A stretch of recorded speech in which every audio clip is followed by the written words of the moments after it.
Alright, sickos, today we're going to make this mutilated hand out of nose and skull wax. And I like to imagine that someone was working near some machinery and it got stuck. And they tried to pull it out, and some of it got left behind.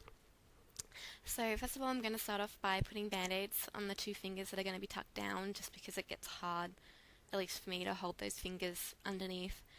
And we're going to start by trying to colour match the nose and scar wax. I will link a video that's really good by Stuart Bray, and he shows how to colour this using cream or oil-based makeups. So I'm using like a palette of 5 colours that are just skin tones that are grease paint. But it's also helpful to have other colours, like if you have some purples, blues, greens, reds, whatever it is, to kind of match that one person's particular skin tones. So I also add a little bit of red face paint that I have here. But I'm still working on getting this right. I don't quite get the colour right at first, but that's okay, you can fix it later.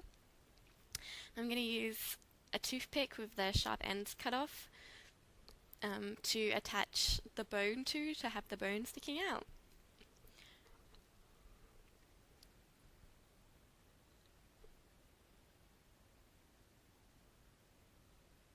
I'm going to use Pros-Aide adhesive for this, but you can use any kind of adhesive that you have.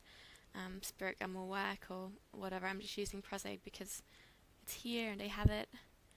And my spirit gum cap is glued shut. So I'm just going to place the Pros-Aide over the knuckles where the attachment points are, and on the side of the finger where the cuts will go and where the nail will go. Now this is a bone coloured wax that I have. I think it's called bone wax. But you can use just normal nose and scar wax and paint it white or add white colouring, but I have it, so I'm going to use it. I bought it ages ago, not really knowing why, I just was attracted to it. So it finally has a purpose. I'm just going to build up, looking at just photos of anatomy, try and replicate the structure of the bones in the upper half of the finger. Doesn't have to be perfect, but try and get it as close as possible. I'm going to create, I put a little bit too much Pros-Aide, so I take that off. I'm going to create the end by putting a little bit of wax and smoothing it out with a spatula tool. It does help if you get Vaseline on the tool to lubricate it, to kind of spread it out better. And also you know, of course, can use your fingers, which I'm doing here, to kind of shape the end to make it a bit more like asymmetrical, I guess.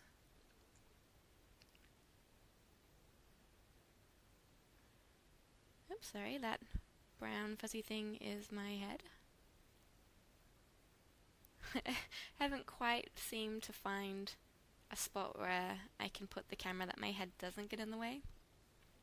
So now I'm creating, so I wanted the first finger to be completely degloved. The second finger I wanted to be mangled and kind of like half still there, but the bone and everything gone, just like the side of the flesh. And then the ring finger, I wanted a couple of cuts down the side, and then I wanted the nail to be shattered. So I'm just creating where the 2 cuts will be now. And smoothing it out. So I pushed in the edge where the wax is of the bone, and then added a bit more wax around the bottom of the skin color to kind of hold it in place.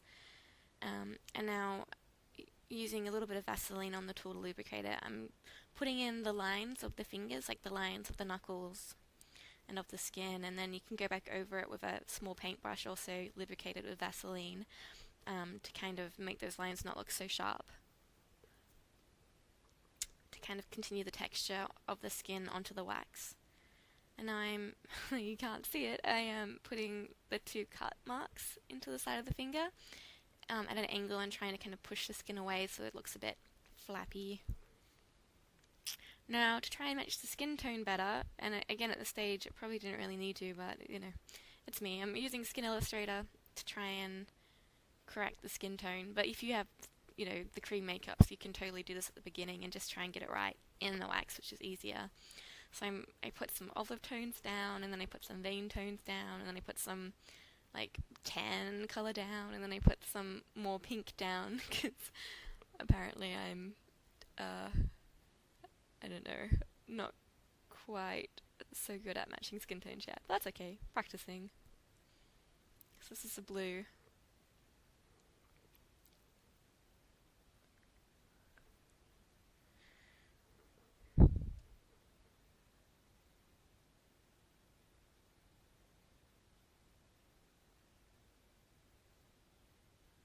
And some darker tan colours.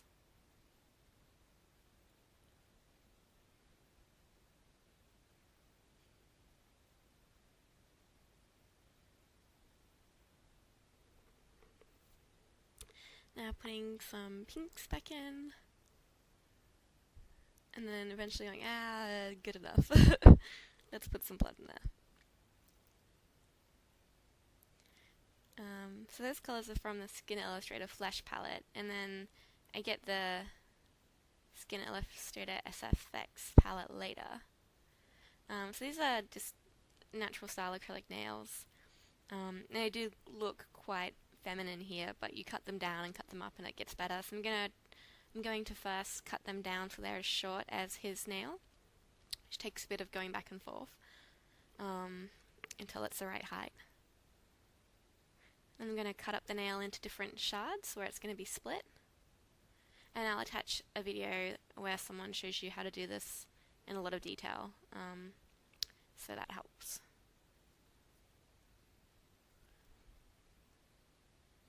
So I'm going to use some nail glue on here because the Pros-Aid's pretty much dried, and the nail glue I think works better for this. Not nail glue, eyelash glue. I'm going to put some eyelash glue in here because the Pros-Aid's dried up a bit. So now I'm using the Skin Illustrator SFX palette, or FX palette, whatever it's called, in the blood colour, to try and start laying down those first